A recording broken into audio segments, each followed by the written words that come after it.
Anyway.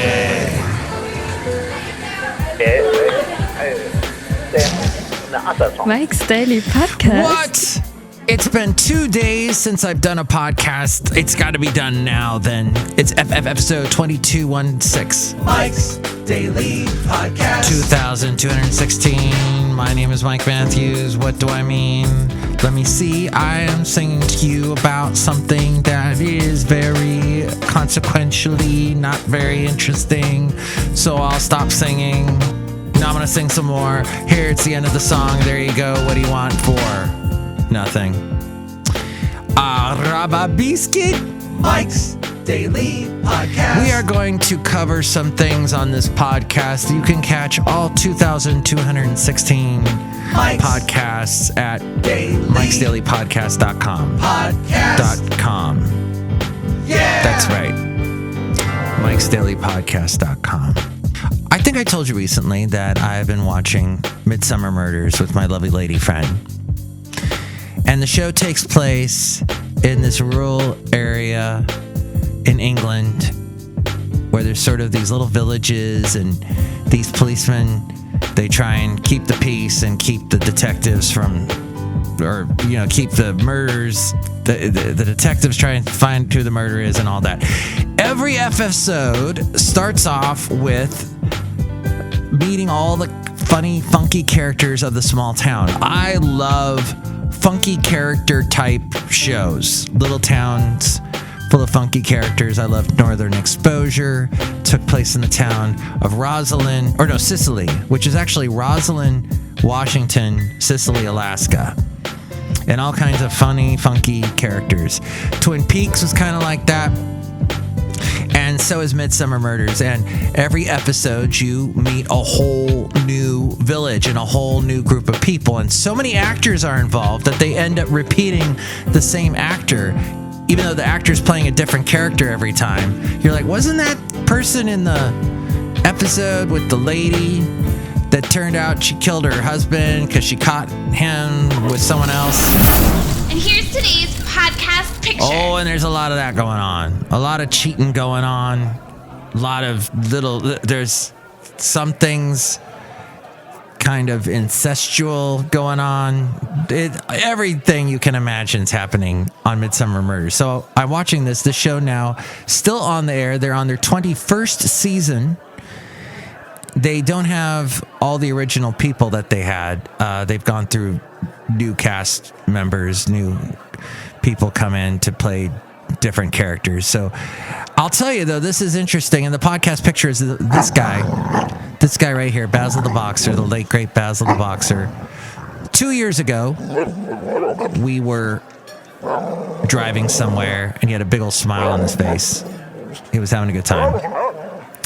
I spoke to the person who owns a boxer who is going through what Basil went through, starting to lose the being able to stand on the hind legs, and this guy is getting a harness for the back legs. He has a harness that he holds up the boxer with.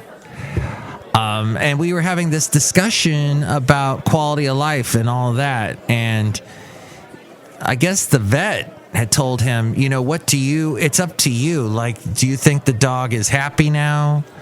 That he can't run around and play with his friends anymore? Do you think he's depressed and all that? And I thought, I said to him, look, this is a dog that lives in the moment, right? I don't think they have these grand memories of, oh, I remember when I was able to walk and I was able to run around.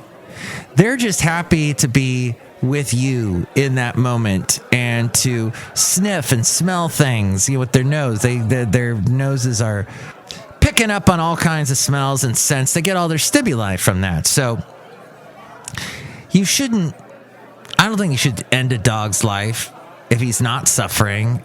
I mean, his dog is doing really good as far as everything else.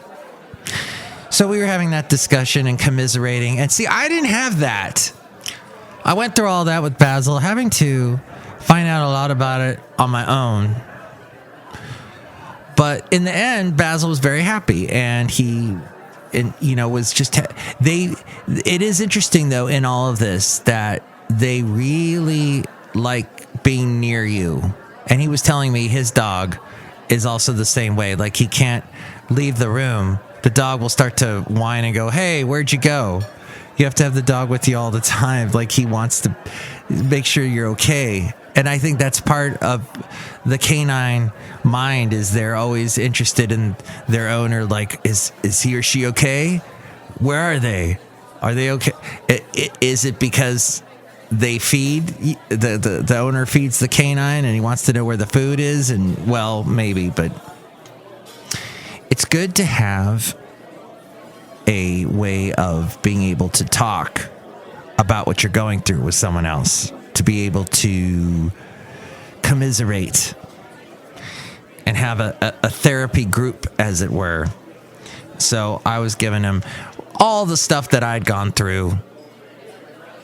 And it's interesting because he's one of these guys that likes to talk and not really listen. So that taught me a little bit today about having to use your ears. You have two ears before you have the one mouth. And here I'm giving him some great advice, because I have gone through from where he is now to the bitter end, and he wasn't like really, he was just kind of talking. Eventually, I don't know, maybe something I said got through into his brain, hopefully. Hey, here's the thing. So back to Midsummer Murders. That whole show with all the strange characters, it gets into my dreams with all the funky characters in these little villages and these small towns and stuff. It's very interesting. This show is having an effect. And I mean, that's not the first show. Obviously, a lot of what I watch gets into my dreams, maybe even gets into the podcast. Oh, it did get into my podcast, and there you go. Well, so much for that. Hey, did you know that there are approximately 700 kinds of bacteria per square inch that live on the average steering wheel? What? As we go outside a cafe anyway, we're bringing Mike's Daily Podcast somewhere in Podcastro Valley. Compare that to 80 types of bacteria that can be found on the average toilet seat in a public restroom. Consumers view their car like they do their home as a safe haven. Properly cleaning and disinfecting our cars is something most drivers overlook. Let's see. Vacuum your car regularly to remove debris and crumbs, thereby reducing the growth of bacteria, and clean the touch points of your car with disinfecting cleanser. Use hand sanitizer on a microfiber towel if you are in a pinch. To avoid damaging surfaces, test in a hidden area first to make sure the product doesn't affect the color or finish, and avoid using ammonia or alcohol-based cleaners on touch screens, as they can remove anti-glare coatings from the screen.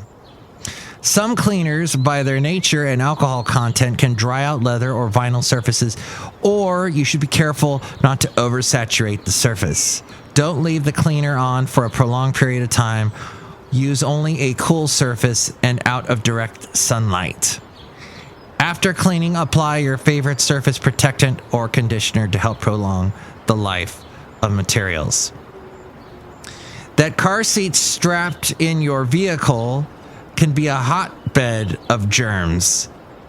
A study found that children's car seats contain more harmful bacteria than any permanent part of your car. The study found that 16% of those surveyed never washed their child's car seat. To clean it, remove the fabric cover for washing in soapy cold water, air dry it to prevent shrinking, sanitize the plastic components, and seat belts with disinfectant before reassembly. There was a thing I remember hearing a story about a year ago, just as the pandemic was ramping up, that Ford or GM or somebody was coming up with a car that you could leave the car and press a button, and the inside of the car with the temperature would raise up to a temperature that the bacteria would no longer survive in. or coronavirus would never survive in. I didn't hear much. Just I caught that a couple places. I think it might have been true, but in hindsight, that means too, if you raise the temperature in the car, I mean, anything you have in there, your Coke, your drink, whatever, it's going to be boiling when you come back. So I don't know. I'm thinking maybe I shouldn't have done a podcast today, but thanks for sticking with me. Look who's here outside a cafe anyway. Hi, Mac. It's Benita the Rodeo Queen. How y'all doing? It's a disgruntled fiddle player, tell you what. What? What is it that smells so good, Mike? It's that crock-pot lasagna I'm making. Yes, crock-pot lasagna. Lots of squash.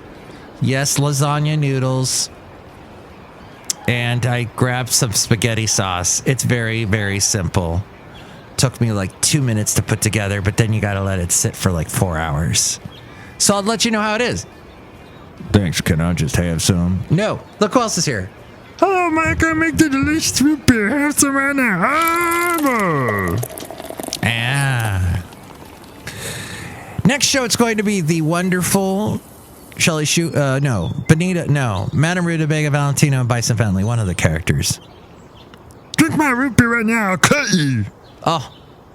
Why say that? So unnecessary. Well, I had a bunch of other things to talk about, like when you know someone that every time you see that person, the same person will tell you the exact same story over and over and over again. I cannot stand that. If you tell me the same story once, all right, fine, thank you. I may have found the story interesting. Then you tell me the story again. Okay, first you don't remember that you told me that same story before. Why are you telling me again? Do I make that little impression of you? I think some people do it because it's like a natural, maybe they feel nervous about not knowing what to say or feel, or not being, if they don't put any words out there, they feel awkward. So they just say whatever. And they come up with there's that go-to story I have. That's that go-to topic I know a lot about. Bam, and then there they go again. The same story. That's great and everything if there's a relative or a friend that maybe they tell you the same story so many times, then that friend or acquaintance or whatever dies. And because they've told you that same story over and over again, it is embedded in your brain. That actually happened with my dad. He would tell the same story about, a couple things from his interesting days working in show business. So, I mean, that was helpful there. But when you are actually sitting through it and hearing that, so, oh no, here we go again. Here we go again on my own, going down the podcast end of the podcast is the end of the road here is what I'm saying. It's a nightmare of a show. Next show, maybe my brain will be working better and we'll have those people I mentioned earlier. And if you'd like to chime in about anything that we covered, you can call me 336MM Daily. That's 3 + 3 = 6. MM as in Mike Matthews, Daily as in what this podcast tries to be and maybe will be. This week we'll see. So take it away, friend. Mike's Daily Podcast is written and produced and performed by Mike Matthews. His podcast is super easy to find. Download or listen to his show and read his blog at mikesdailypodcast.com. Email Mike now at mikesdailypodcast@gmail.com. See you tomorrow. Bye!